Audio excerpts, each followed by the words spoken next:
cursistas, tudo bem com vocês? Vamos dar prosseguimento agora na nossa unidade 2, né? Chama-se Ideologia e Educação. Possíveis aproximações. Observem que tem a palavra possíveis exatamente porque são tentativas, né? E essas tentativas vão depender muito da discussão teórica que o autor faz acerca dessa temática. Na verdade, é a autora. É um texto da Marilena Chauí, o texto está disponível para vocês no ambiente virtual acadêmico, mas qualquer dúvida já sabem, basta me procurar. Vamos lá, vamos ver o que é ideologia, que é uma expressão extremamente atual, né? É uma expressão, inclusive, uma categoria muito trabalhada nas ciências sociais e ciências humanas, mas ela é uma discussão peculiar à filosofia. Então, a noção de ideologia ela pode ser compreendida como um corpus de representações e de normas que fixam e prescrevem de antemão o que se deve e como se deve pensar, agir e sentir. Corpus, gente, significa uma série de elementos, uma expressão que a autora utiliza para falar dessas representações. E observem que essas representações são formas, né, que se deve e que se pode pensar e agir. Agora, isso não significa dizer que é o certo, tá bom? Quando a gente fala de ideologia, esse corpus que ela está falando são esses elementos que, digamos assim, eles aparecem multifacetados, ou seja, cheios de faces, são emblemáticos e não são fáceis de identificação. E aí ela continua, né?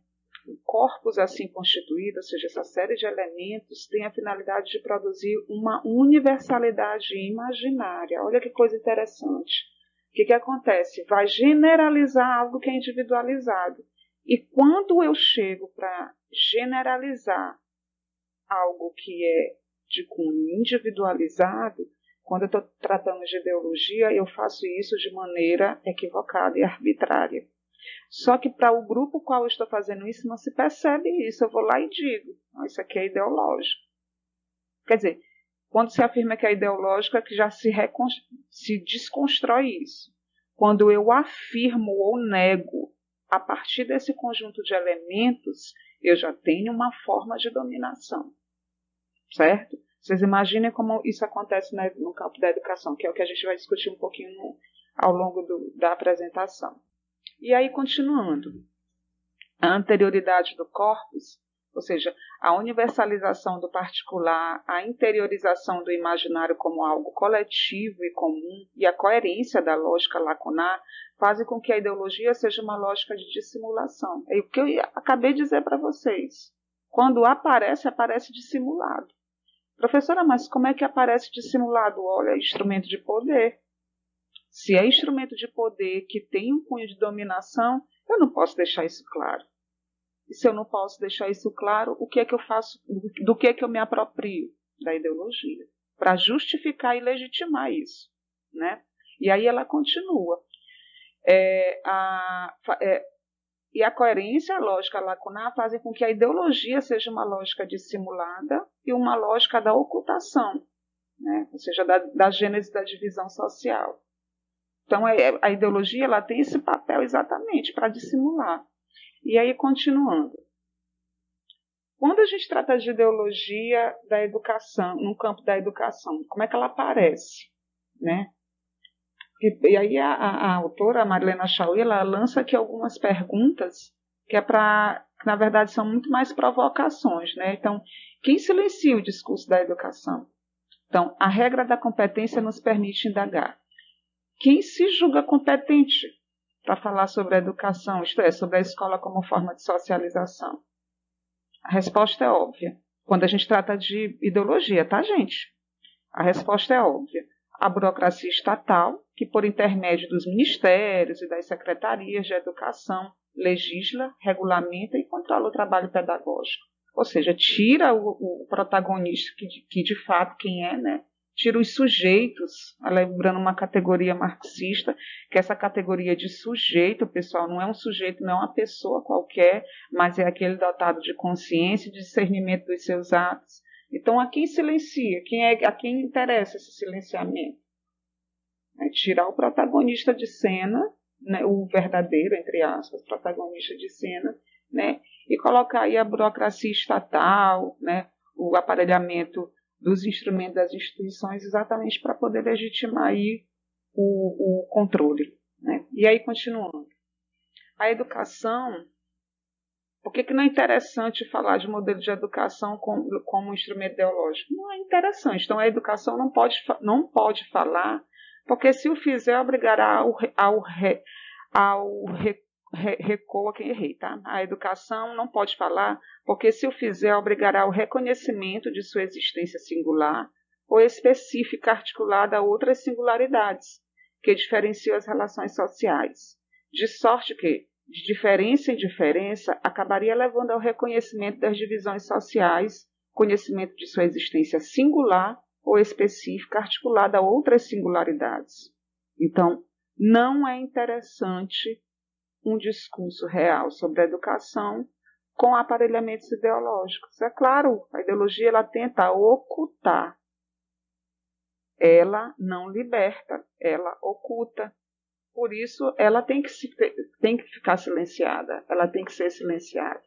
Então, quando ela fala lá anteriormente a quem interessa a burocracia estatal ela seria, digamos assim, no máximo um meio para produzir a educação. Com a ideologia, ela passa a ser um fim, porque a gente não percebe quando ela aparece como instrumento de dominação.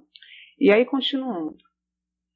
E aí, a partir de agora, vocês vão ver, é bom vocês lerem um texto, aqui eu apresento para vocês o texto, né, eu vou explicando, mas é bom vocês lerem na íntegra, eu vou, inclusive, o que eu disponibilizei lá, eu disponibilizei, inclusive, com os recortes que eu estou fazendo aqui, mas lendo na íntegra eu acho muito mais prudente, tá bom? E aí ela dá aqui alguns elementos que são instrumentos ideológicos, por exemplo, o critério da autoavaliação, né? Então, a questão colocada nessa perspectiva não permitiria indagar em termos ideológicos se a autoavaliação não seria apenas a dissimulação da exterioridade da autoridade, tornando-a invisível porque internalizada. Então, observem que aqui ela é dissimulada. Olha como quando a gente olha a categoria ideologia, a gente vê sempre essa expressão, né, de dissimulação. E se for esse o caso, a quem e por que interessa a invisibilidade da autoridade? E por que interessa batizá-la com os nomes de liberdade e responsabilidade? Porque só parece, ela só é aparência. Olha a filosofia aqui, ela não é essência. Né? Então, a gente está falando de que liberdade a gente está falando, de que responsabilidade a gente está falando. É liberdade a quê? E eu diria mais ainda, liberdade para quem?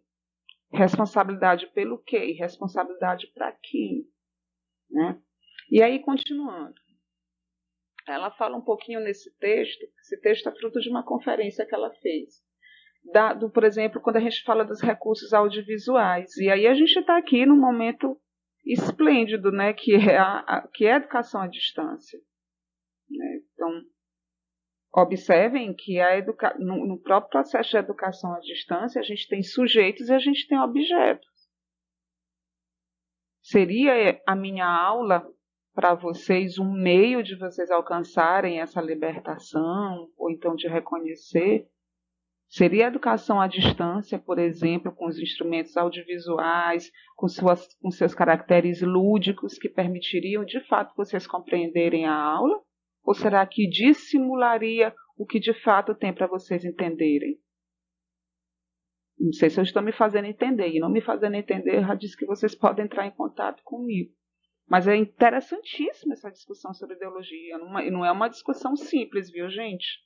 Como qualquer outro tipo de ciência, né? É uma discussão bem complexa e que merece aqui muito mais tempo do que nossa videoaula. Então, à primeira vista, só à primeira vista, os recursos visuais, por exemplo, eles corresponderiam a uma concepção inteiramente nova da educação. E até correspondem, viu, gente? Mas ele é meio, ele não é fim. Na medida em que fariam o aluno atuar como totalidade corporal e espiritual, de sorte que ver, ouvir e tocar sejam considerados atos tão significativos quanto ler e escrever. Até são, mas é meio. Eu vivo batendo nessa tecla. Eles são apenas meios, eles não são fins. Observem que recentemente, parece-me que foi a Suíça ou Suécia, mas acredito que tenha sido Suíça, voltou atrás com questões relacionadas a materiais eletrônicos, né? Então, nossa própria aula, ela é uma forma, é um convite para problematizar, né, essa relação entre ideologia e educação. O lugar que vocês estão ocupando, inclusive, é aí atrás da tela me ouvindo, né?